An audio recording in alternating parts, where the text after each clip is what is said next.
யாழ் எஃப்எம்மோடு இணைந்திருக்கின்றீர்கள். நேரம் இப்பொழுது 6:30 நேர்கள் தொடர்ந்தும் செஞ்சிலுவை சங்கம் வழங்கும் மனித நேயத்திற்கான மணித்தியாலம் நிகழ்ச்சியோடு இணைந்திருக்கலாம். இன்றைய தினமும் இந்த நிகழ்ச்சியை உங்களுக்காக தொகுத்து வழங்குவதற்காக கலையகத்திலே பானுஜா மற்றும் தேசவன் இணைந்திருக்கின்றார்கள். இணைந்திருங்கள் மனித நேயத்திற்கான மணித்தியாலம் நிகழ்ச்சியோடு.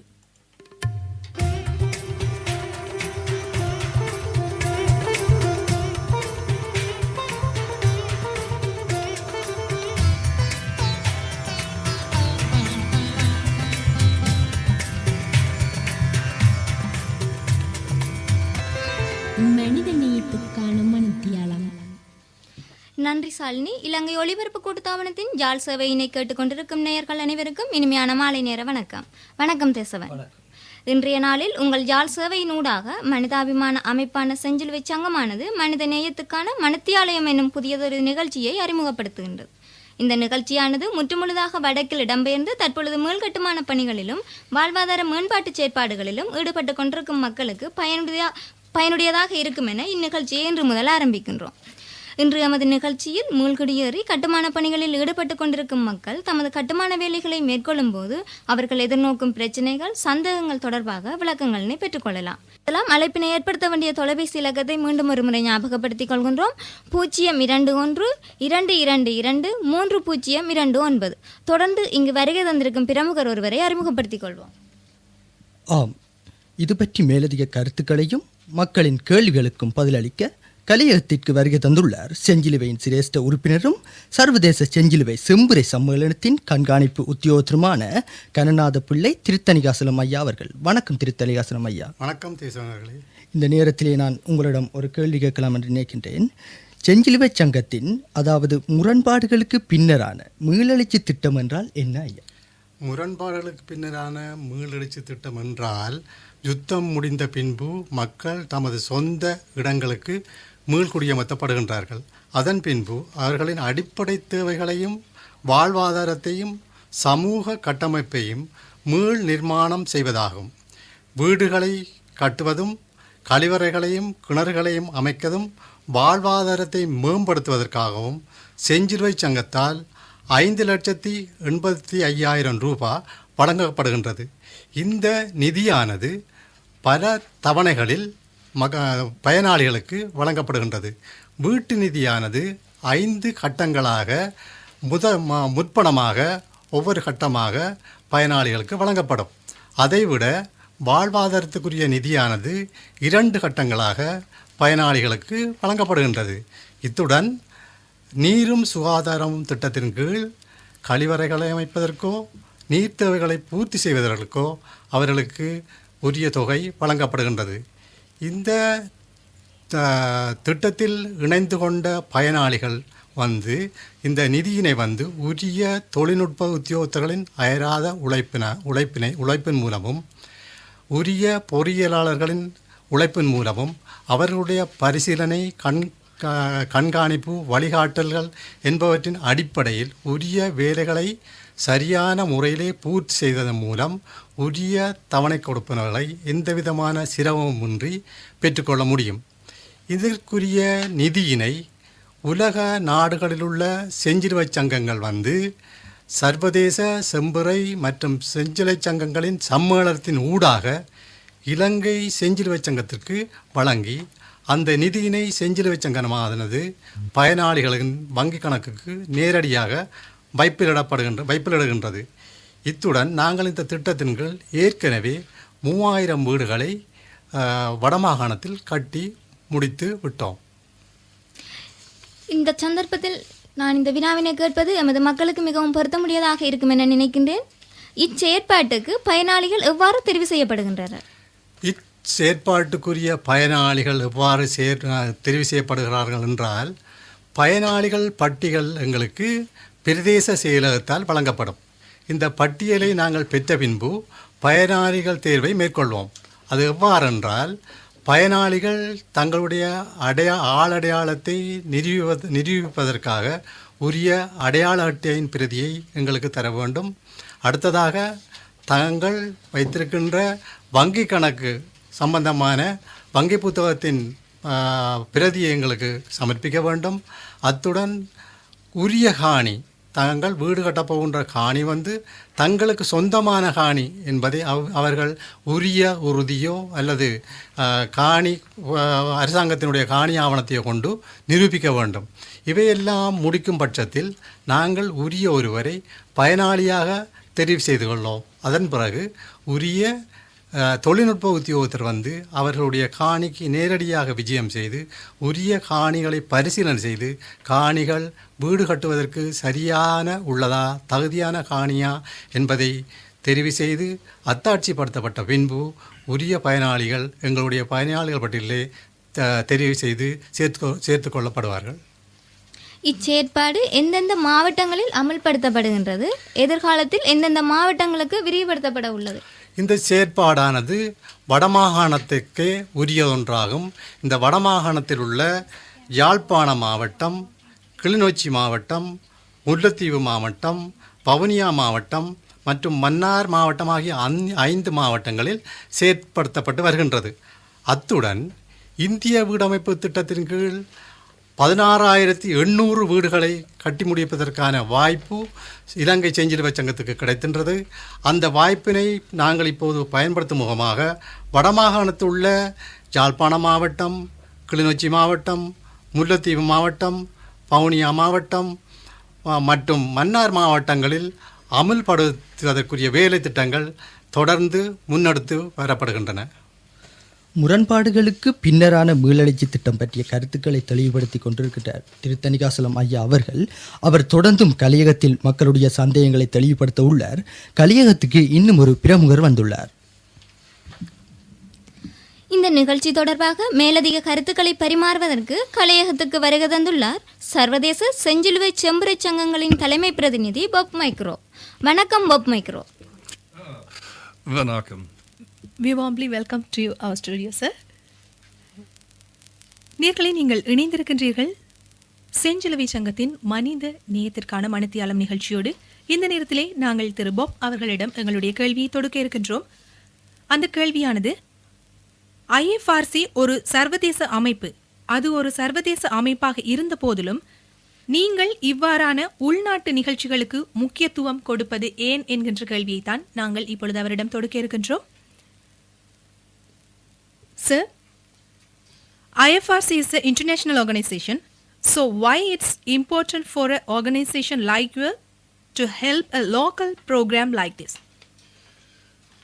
The Sri Lanka Red Cross Society is 75 years old, and we were supporting them. The IFRC was supporting them before the conflict, during the conflict, and the need now that we are in a post-conflict situation, the need is absolutely desperate.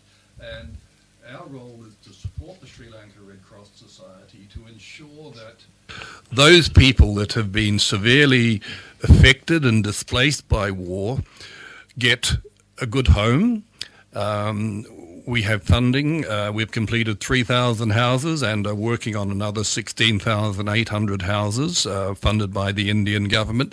It's crucial that we are with the people alongside the Sri Lanka Red Cross in this time of crisis, in this time of need, not only for housing, but for livelihoods and other programs. திரு Bob அவர்களுடைய பதிலை பார்த்தோம் என்று சொன்னால், சர்வதேச ஊடகமாக இருக்கின்ற செஞ்சிலுவை சங்கம் பல்வேறு உதவி நடவடிக்கைகளை, சேவை நடவடிக்கைகளை மேற்கொண்டு வருகின்றது. அந்த வகையிலே பாதிக்கப்பட்ட மக்களுக்கு தன்னுடைய சேவையை வழங்குவதிலே மிகவும் திருப்தி காண்கின்ற ஒரு நிறுவனமாக இருக்கின்றது. அதனால் இந்த உள்நாட்டில் இருக்கக்கூடிய மக்களுக்கு தன்னுடைய சேவையை மனப்பூர்வமாக வழங்கி வருகின்றது என்பதுதான் இங்கே குறிப்பிடப்பட்டிருக்கின்றது. அதேவேளை நாங்கள் மற்றொரு கேள்வி அவரிடம் தொடுக்க இருக்கின்றோம். ஏனைய மனிதாபிமான நிகழ்ச்சிகளில் இருந்து இந்த நிகழ்ச்சி எவ்வாறு வேறுபட்டு காணப்படுகின்றது என்பதைத்தான் நாங்கள் அவரிடம் இந்த நேரத்தில் கேட்க போகின்றோம். Sir, how does this program differ from other humanitarian program that's are there? The Red Cross program in the north of Sri Lanka is an integrated program. In other words, we provide a family a house, a very high quality house, livelihoods, so the family can earn an income. We provide first aid training. We make sure that there's water and sanitation, there's a good latrine and running water. We run hygiene promotion programs, and normally we have extra funding to build something the community wants. It may be a community centre, it could be an irrigation canal, so it's very much a holistic, integrated program. அந்த வகையிலே குடும்பங்கள் வருமானத்தை பெற்றுக்கொள்ளக்கூடிய செயற்பாடுகளாக இந்த நிகழ்ச்சி திட்டம் அமைக்கப்பட்டிருக்கின்றது. அதேவேளை உடல் உள ஆரோக்கியம் சம்பந்தமான நிகழ்ச்சி திட்டங்கள் இவர்களால் செயற்படுத்தப்பட்டு வருகின்றது. அதேவேளை சமூக சேவை அல்லது சனசமூக நிலையங்கள் ஊடாக மக்கள் நலன் பெறக்கூடிய பல்வேறு செயற்திட்டங்களை தாங்கள் செயற்படுத்தி வருவதாக குறிப்பிட்டிருக்கின்றார்கள். தொடர்ந்தும் இணைந்திருக்கலாம் மனித நேயத்திற்கான மணித்தியாலம் நிகழ்ச்சியோடு. இந்த நேரத்தில் எமது கலையகத்துக்கு வருகிறது தனது கருத்துக்களை மக்களோடு பகிர்ந்து கொண்ட பாப் மைக்ரோ அவர்களுக்கு ஜால் எஃப்எம் சார்பாகவும் செஞ்சிலுவை சங்கம் சார்பாகவும் நன்றிகளை தெரிவித்துக் கொள்கின்றோம்.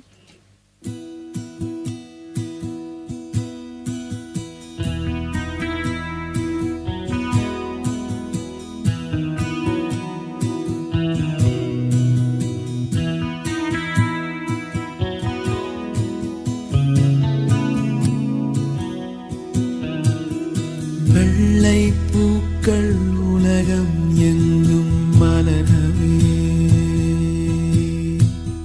விடியும் பூமி அமைதிக்காக விழிகவே மண்மேல் மஞ்சள் வெளிச்சம் விழகவே மலரே சோம்பல் முறித்து இழுகவே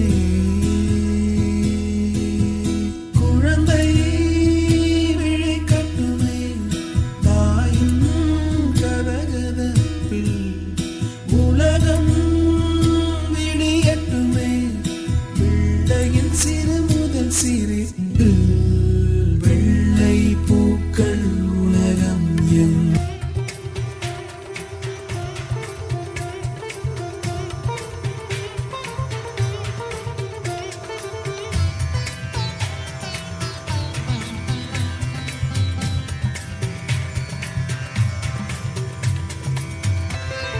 மனித நேயத்துக்கான மணித்தியாலம். நேர்கள் தொடர்ந்து இணைந்திருக்கலாம். உங்கள் இலங்கை ஒலிபரப்பு கூட்டுத்தாபனத்தின் ஜால் சேவையினூடாக இலங்கை செஞ்சிலுவை சங்கம் வழங்கும் மனிதாபிமானத்துக்கான மணித்தியாலயம் நிகழ்ச்சியோடு உங்களுடைய சந்தேகங்களுக்கான விடைகளினை பெற்றுக்கொள்ள 02122230229 என்னும் தொலைபேசி இலக்கத்துடன் தொடர்பு கொள்ளுங்கள். ஆம், இப்பொழுது எம்முடன் தொடர்பில் உள்ளார் இலங்கை செஞ்சிலுவை சங்கத்தின் தேசிய செயலாளர் திரு நிமால்குமார் அவர்கள். வணக்கம் நிமால்குமார் அவர்களே. வணக்கம்.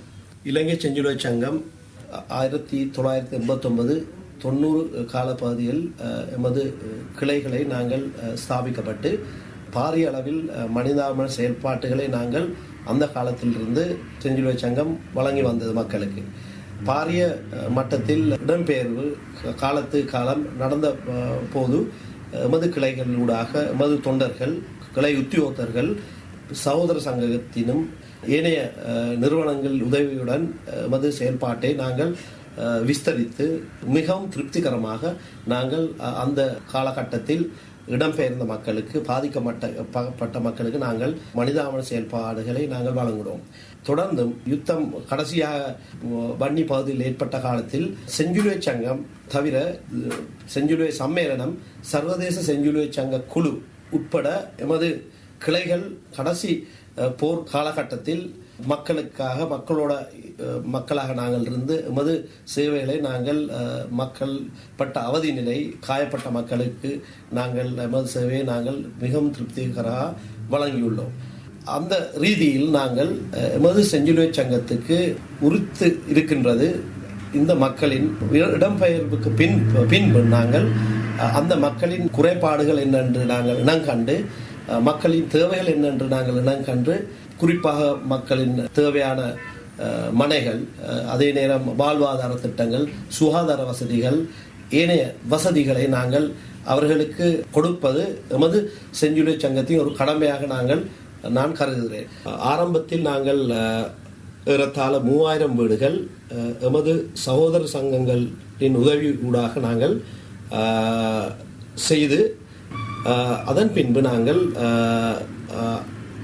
16,850 வீடுகள் நாங்கள் இந்தியன் அரசாங்கத்துடன் ஒப்பந்தம் செய்து மீதி சனங்களை நாங்கள் மீதி மக்களை நாங்கள் அவர்களை மீள்குடியமர்த்தக்கூடிய நடவடிக்கைகள் நாங்கள் மேற்கொண்டிருக்கின்றோம்.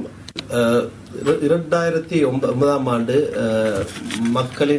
மக்கள் இடம்பெயர்ந்து குறிப்பாக முல்லத்தீவு கிளிநொச்சியிலிருந்து வவுனியாவுக்கு வருகை தந்த போது அந்த விசேடமாக வவுனியாக்களை மன்னார்களை செயல்பாடுகள் அவர்களின் தொண்டர்களின் செயல்பாடு நாங்கள் மிகவும் பாராட்டக்கூடியதாக இருக்கின்றது. ஏனென்றால் அந்த காலகட்டத்தில் எங்களுக்கு அங்கு அந்த மாவட்டத்தில் இலங்கை செஞ்சிலுவை சங்கத்தில் ஊடாக நாங்கள் செயல்படுத்தக்கூடிய அங்கீகாரம் எங்களுக்கு கிடைத்திருக்கவில்லை.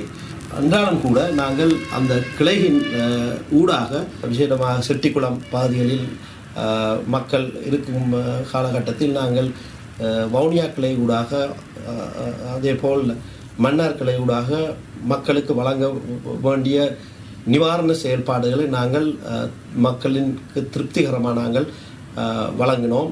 இதற்காக நான் அந்த கிளைகளுக்கு குறிப்பாக வவுனியா கிளைக்கும் மன்னா கிளைக்கும் யாழ்ப்பாண கிளைக்கும் நான் எனது பாராட்டை நான் தெரிவித்துக் கொள்கிறேன். எம்முடன் தொடர்பை ஏற்படுத்தி தனது கருத்துக்களை தெரிவித்திருந்தார் இலங்கை செஞ்சிலுவை சங்கத்தின் தேசிய செயலாளர் நிமால்குமார் அவர்கள். நன்றி நிமால்குமார் அவர்களே.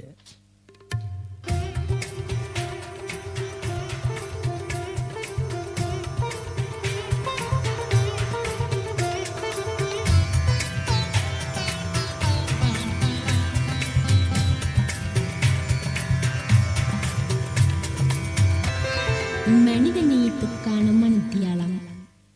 நேர்கள் யாழ் எஃப்எம்மோடு இணைந்திருக்கின்றீர்கள். 102 மெகாஹெர்ட்ஸ் மற்றும் 92.2 மெகாஹெர்ட்ஸில் ஒலித்துக் கொண்டிருக்கின்றது யாழ் எஃப்எம். இந்த நேரத்திலே செஞ்சிலுவை சங்கத்தினர் வழங்குகின்ற மனித நேயத்திற்கான மனத்தியாலம் நிகழ்ச்சியோடு இணைந்திருக்கின்றீர்கள். தொடர்ந்தும் இணைந்திருங்கள். உங்களுக்கு பயன்மிக்க பல விடயங்கள் இன்றைய தினம் செஞ்சிலுவை சங்கத்தினராலே உங்களுக்காக பேசப்பட்டுக் கொண்டிருக்கின்றது. இணைந்திருங்கள் தொடர்ச்சியாக யாழ் எஃப்எம்மோடு.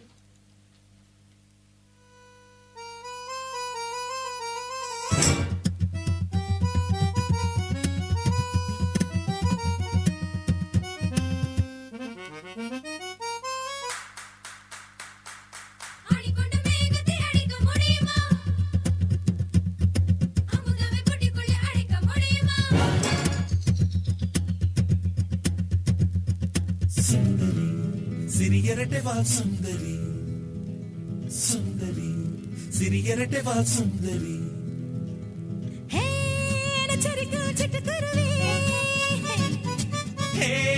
ரக்க கட்டி பறக்கும் அருவி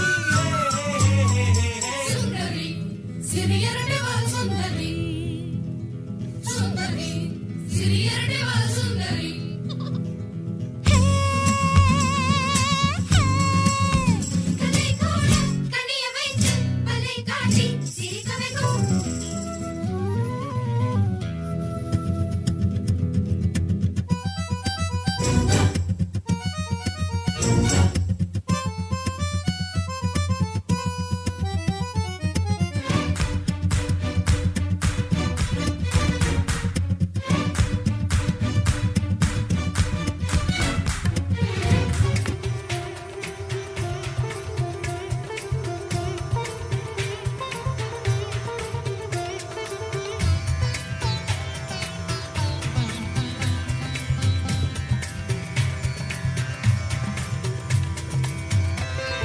மனித நேயத்துக்கான மனத்தியாலம்.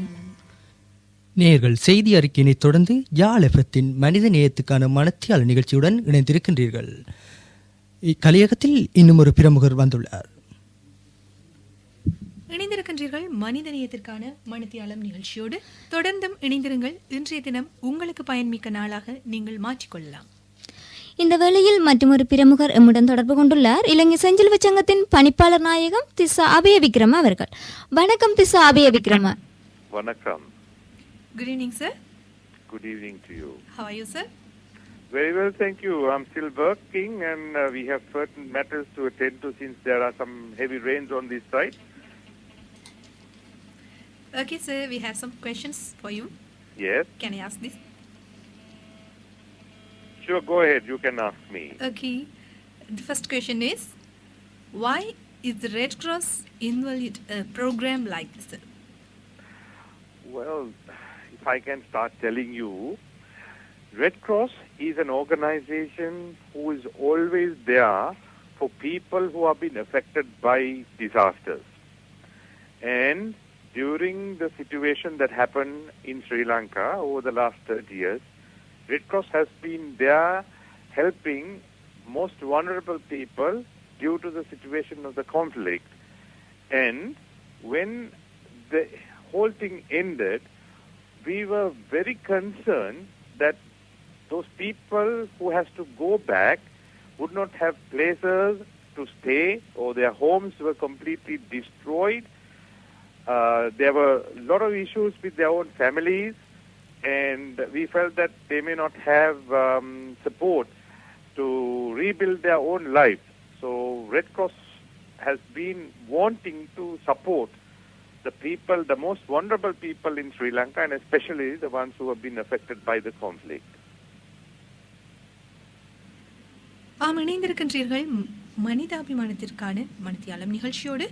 அந்த வகையில் நாம் அவரிடம் கேட்ட கேள்வி, செஞ்சிலுவை சங்கமானது ஏன் இவ்வாறான ஒரு நிகழ்ச்சியில் ஈடுபட்டு வருகின்றது என்பதைத்தான் நாங்கள் அவரிடம் கேட்டிருந்தோம். அதற்கான பதிலாக அவர் தந்திருந்தது, கடந்த 30 வருட கால யுத்தத்தின் போது பல்வேறு வகையிலும் மக்கள் பாதிப்புற்றிருக்கின்றார்கள். அவர்களுடைய குடும்பங்களை நாங்கள் கட்டியெழுப்ப வேண்டுமாயின் நாங்கள் இப்படியான ஒரு நிகழ்ச்சியின் மூலம்தான் அவர்களை கட்டியெழுப்ப முடியும். ஆகவேதான் செஞ்சிலுவை சங்கம் இந்த நிகழ்ச்சியை செய்து வருகின்றது என்று அவர் எங்களுக்கு குறிப்பிட்டிருக்கின்றார். அடுத்த கேள்வியை நாங்கள் அவரிடம் தொடுக்க இருக்கின்றோம். 2010ஆம் ஆண்டில் இந்த நிகழ்ச்சியை நீங்கள் தொடங்கிய போது அங்கே உங்களுக்கு பல சவால்கள் காணப்பட்டிருக்கு. அதை பற்றி ஓரளவு எங்களோடு கலந்துரையாட முடியுமா என்கின்றதை தான் நாங்கள் இப்பொழுது அவர்களிடம் கேட்க இருக்கின்றோம். Sir, when you started this program in 2010, there were very many challenges. Can you discuss about it a little bit? Of course. When we wanted to start this program in 2010, believe me, when we went there were no places anyone can stay. In fact, the road network was so destroyed. Also, we had no office that we can establish. But yet we knew that we had to somehow help the people. More than that, when we came up with the idea, this is a program that requires a lot of money. Red Cross did not have that. We had a great wanting to help the people to rebuild their lives, but we had no money. Believe me, in Sri Lankan rupees, all what we had is less than 2 million rupees. But we wanted to help more than 5,000 people, that was almost 2,000 families, but we had only a very small money. We were thinking to give when the government has recommended that we should give approximately 325,000 rupees per family. The money that we had could only help not more than 10 families. But we were thinking of helping 2,000 families. We did not have money. So we had several challenges. One thing, we go back to the northern area, establish ourselves back again, so that we can help those people who are living under trees, or in a campsite, or in a school. Yet, although we could have gone there, we went there, our people went there, our staff went there with all the challenges, but we still did not have money. So we had the serious wanting to raise funds to help these people. One was the logistic issue, going there and starting the program, when no other agency, not a single other humanitarian agency was there. There was a lot of waiting. We didn't want to wait. From the day one, we didn't want to wait. We wanted to go and come and help. Many other humanitarian agencies are waiting to see how the issues and the things will turn around. But Red Cross was there. Even still, the most needed thing was money, funds, and that was not there. So these three challenges were there for us to overcome, and we did overcome, and that's how we were there from the very first day. நாங்கள் தொடுத்த இந்த கேள்வி அவரிடம் 2010 ஆண்டில் இந்த நிகழ்ச்சியை நீங்கள் தொடங்கிய போது அங்கே பல சவால்கள் காணப்பட்டன, அதை பற்றி சற்று எங்களோடு கலந்துரையாட முடியுமான்னு சொல்லி அதற்கு ஒரு நீண்ட விளக்கத்தை தந்திருக்கின்றார். இங்கே யுத்தத்தின் பின் அல்லது அனர்த்தங்களின் பின் பாதிக்கப்பட்ட மக்கள் அதிகமாக இருந்தாலும் யாரிடமும் அவர்களுக்கு செலவழிக்கக்கூடிய அளவு பெருமளவு பணம் இருக்கவில்லை. ஆரம்ப காலத்தில் ரெட் கிராஸிடம் 2 மில்லியன் ரூபாய் இருந்த பொழுதும் 2000 குடும்பங்களுக்கு அதனை பங்கிட்டு கொடுக்க வேண்டிய தேவை இருந்தது. அதேவேளை அவர்களிடம் இருந்த அந்த பணத்தை கொண்டு 10 குடும்பங்களுக்கு மேல் பராமரிக்க முடியாது என்கின்ற நிலையும் இருந்தது. இருந்த போதும் செஞ்சிலுவை சங்கத்தினர் சற்று மனந்தளரவில்லை. பல்வேறு முயற்சிகளின் மூலம் மரங்களின் கீழே மற்றும் பாடசாலைகளின் கீழோ அல்லது குடில்களிலோ வசித்து வந்த பல்வேறு மக்களுக்கு உதவ முன்வந்தார்கள். ஆரம்ப காலத்திலே ஏனைய மனிதாபிமான அமைப்புகள் யாவுமே என்ன செய்வது என்கின்ற ஒரு சந்தேகத்திலோ அல்லது செயற்பட முடியாத நிலையிலோ இருந்தபோது ரெட் கிராஸ் நிறுவனம் எந்த ஒரு தாமதமும் இல்லாமல் எந்த ஒரு யோசனையும் இல்லாமல் உடனடியாக அந்த நிகழ்ச்சிக்குள்ள இறங்கி அதை செயற்படுத்தியது சொல்லி அவங்க கூறியிருந்தாங்க. ஆகவே இணைந்திருக்கின்றீர்கள் மனிதாபிமானத்திற்கான மணித்தியாலம் நிகழ்ச்சியோடு. மற்றும் ஒரு கேள்வியை நாங்கள் அவரிடம் தொடுக்க இருக்கின்றோம். தொடர்ந்தும் இணைந்திருங்கள் யாழ் எஃப்எம்மின் ஊடாக. அடுத்து அவரிடம் நாங்கள் கேட்க இருக்கின்ற கேள்வி, செஞ்சிலுவை சங்கமானது யுத்தத்தின் பின்னரான மீள் எழுச்சி திட்டத்துடன் மக்கள் தமது வாழ்வை மீள கட்டியெழுப்ப உதவி செய்கின்றது. இது எவ்வாறு நடைபெறுகின்றது என்பதை தான் நாங்கள் இப்பொழுது அவரிடம் கேட்க இருக்கின்றோம். Sir? Yes. When with the post-conflict recovery program, the Red Cross is assisting people to rebuild their life. How do this happens? Okay, I must start giving you a little background.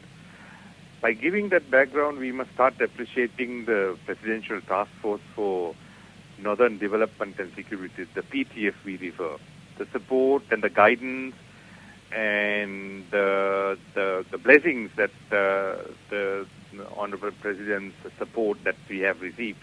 And then we must start to consider and give credit and gratitude to the government agents, the DS, the Grama Niradaris in, let's say, for instance, all Kilinochchi, Mullativu, Jaffna, Mannar and Vavuniya districts. They all helped us when we went there. They let us come and we could talk to them and find out what we should do and how we should do it.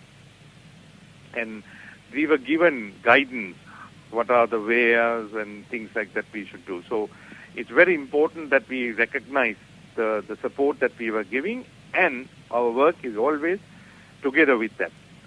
Now, in the Red Cross post-conflict program, one of the major components is assisting people with shelter, as in helping them to rebuild their own houses. That is the main component. Then also we provide them with livelihood support. We ask the people whom we become eligible to have our support what kind of a livelihood that they would like to have. So the choice is on them. The family decides what is the livelihood need that they have. And then we support them technically. We give them technical assistance and we provide them some grants. Now we also give them, as I said to you, in installments to build houses. And importantly, during all these things, we support them technically. We give them guidance. We give the families the best support as how to build a house and what is the best way. We include all the government authorities to come and help us in this exercise. So we do it collectively. Also, if you want, I can speak that we also provide them with water and sanitation, latrine support. We also provide them health program support. We train these people, our beneficiaries, on first aid, how first aid can be given.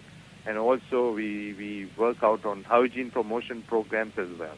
And similarly, we also take up the disaster management issues, mitigating and identifying what should be done if there are disasters. And especially in this area, there are a lot of snakes and there are sometimes insects and so on. So how these people can be supported, which is the way that they can support themselves to save themselves on snake bites and so on. So these are our programs that we do. அவர் கூறிய பதிலை உங்களுக்காக சுருக்கமாக தரலாம். இந்த சேவை முக்கியமானதாக இடம்பெற்றுக் கொண்டிருக்கின்ற பொழுதிலும் அரசாங்கத்தோடு சேர்ந்து தாங்கள் வேலை செய்து இந்த வேலை திட்டத்தை பூரணப்படுத்தி இருப்பதாக குறிப்பிட்டிருக்கின்றார்.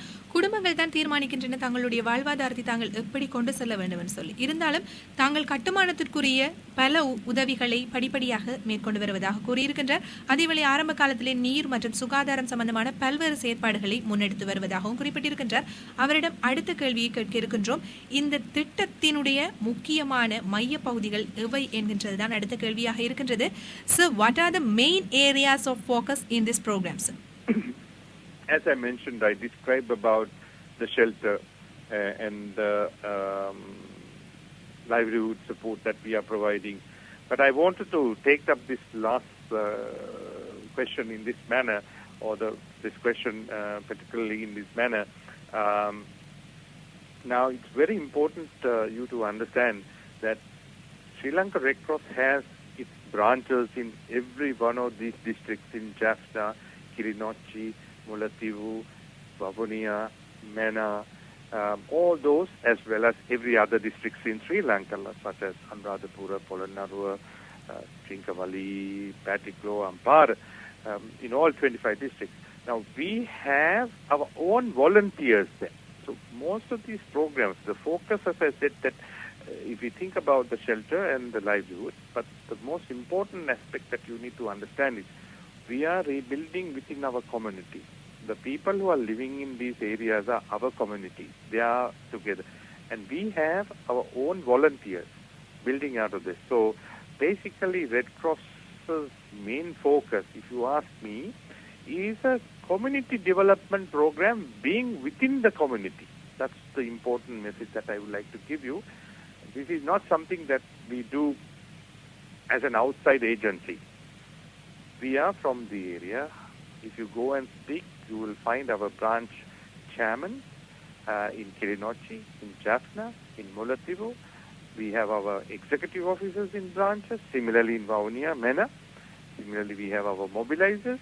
So we are all focused on developing and building our own community. That is the main focus.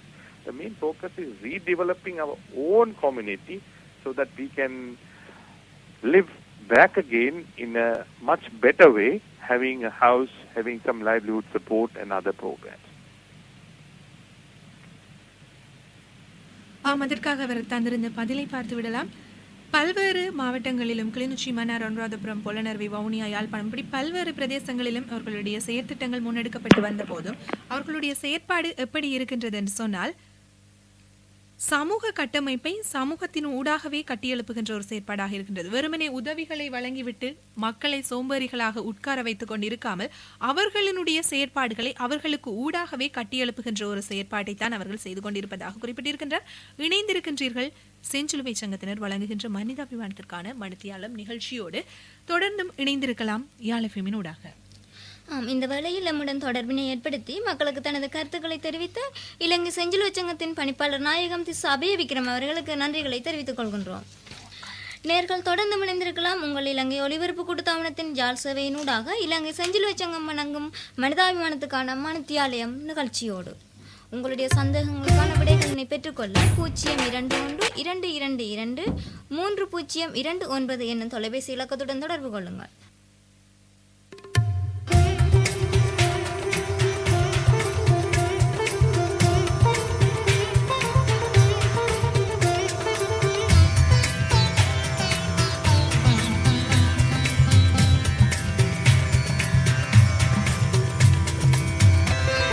மனித நேயத்துக்கான மணித்தியாலம்.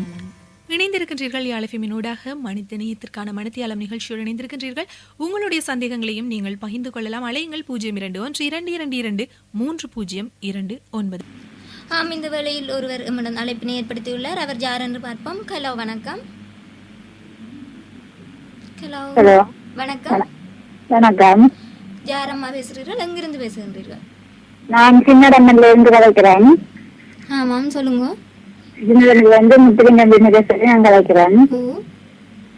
நான் இந்த செந்தில சங்கத்துல வீடு கட்டி தந்திருக்குதல்லோ. ஹலோ ஹலோ என்னடா சரி, உங்களுடைய கேள்வியை கேளுங்கம்மா. விளங்கு இல்லையா நான் சொல்றது?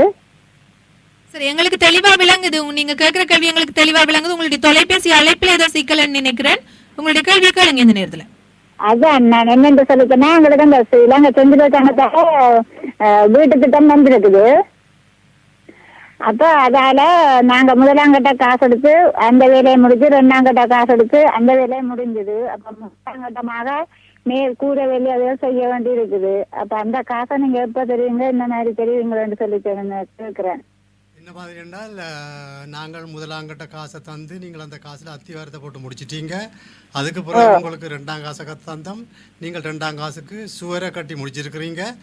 இது சம்பந்தமாக நீங்கள் உரிய தொழில்நுட்ப உத்தியோகத்திற்கு தெரிவிக்கணும். இப்படி நீங்கள் சுவரை கட்டி முடிச்சிட்டோமாண்டு அப்படி தெரிவித்த உடனே அவர் உங்களோட வீட்டுக்கு வருகை தந்து நீங்கள் செய்திருக்க வேலையெல்லாம் சரியாக செய்திருக்கிறீங்களான்னு திருப்திப்பட வேணும்.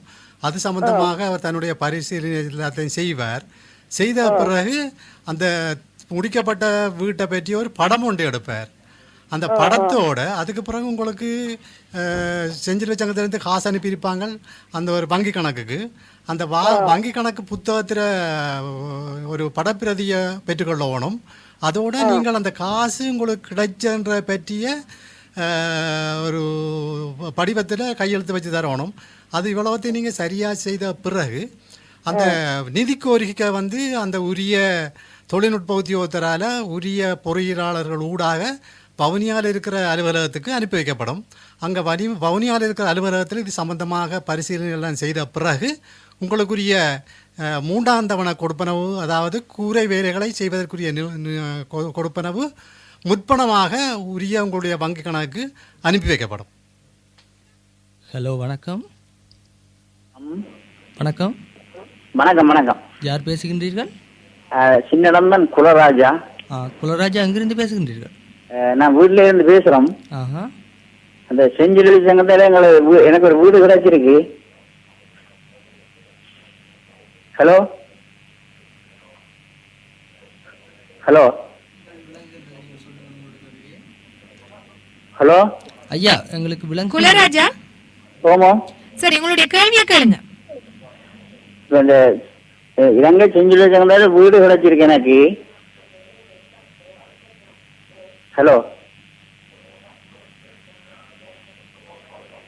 ஹலோ, உங்களோட கேள்வியை கேளுங்க.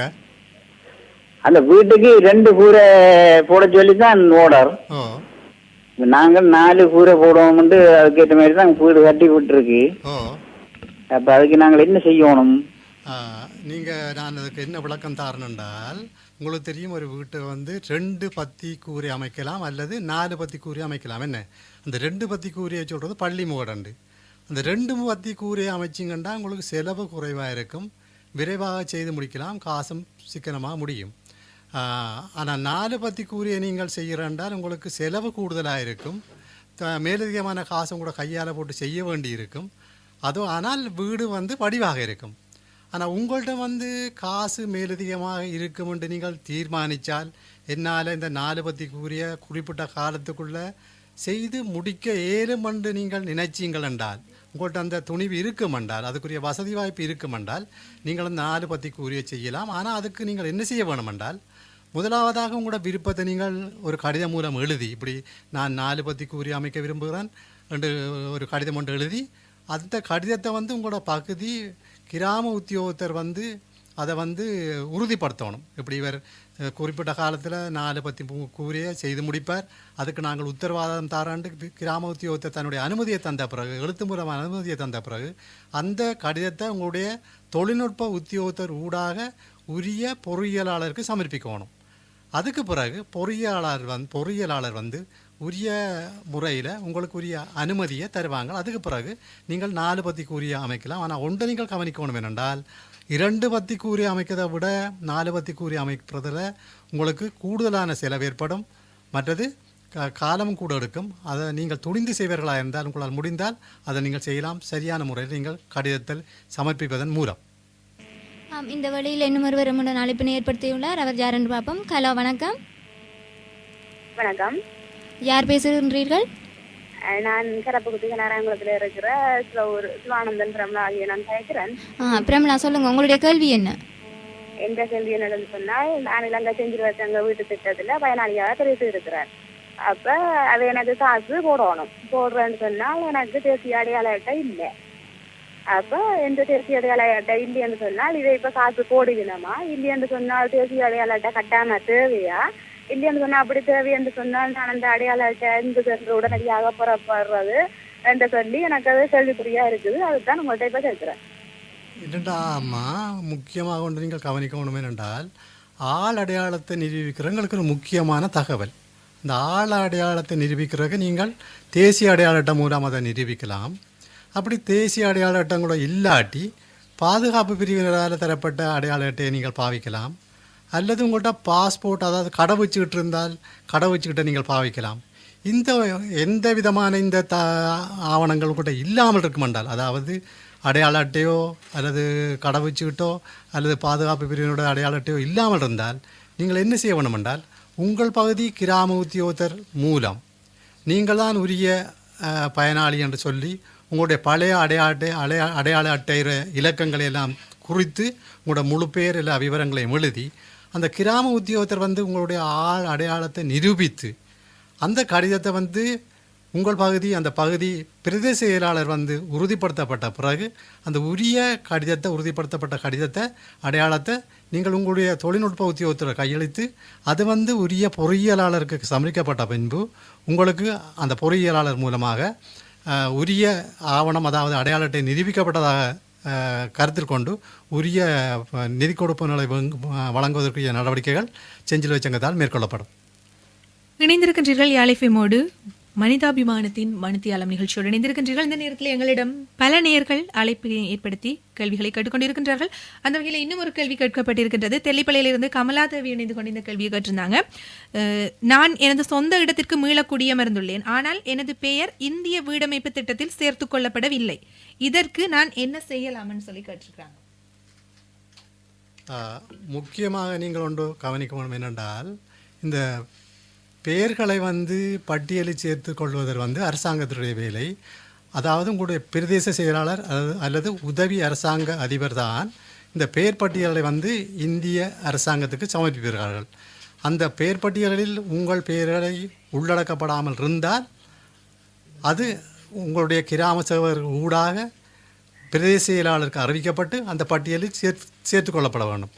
அப்படி சேர்த்து கொள்ளப்பட்ட பட்டியல் இந்திய அரசாங்கத்திட கைகளில் சமர்ப்பிக்கப்பட்டு அவர்களுடைய அனுமதியோடு தான் இந்த வீட்டுத்திட்டம் நடைமுறைப்படுத்தப்படும்.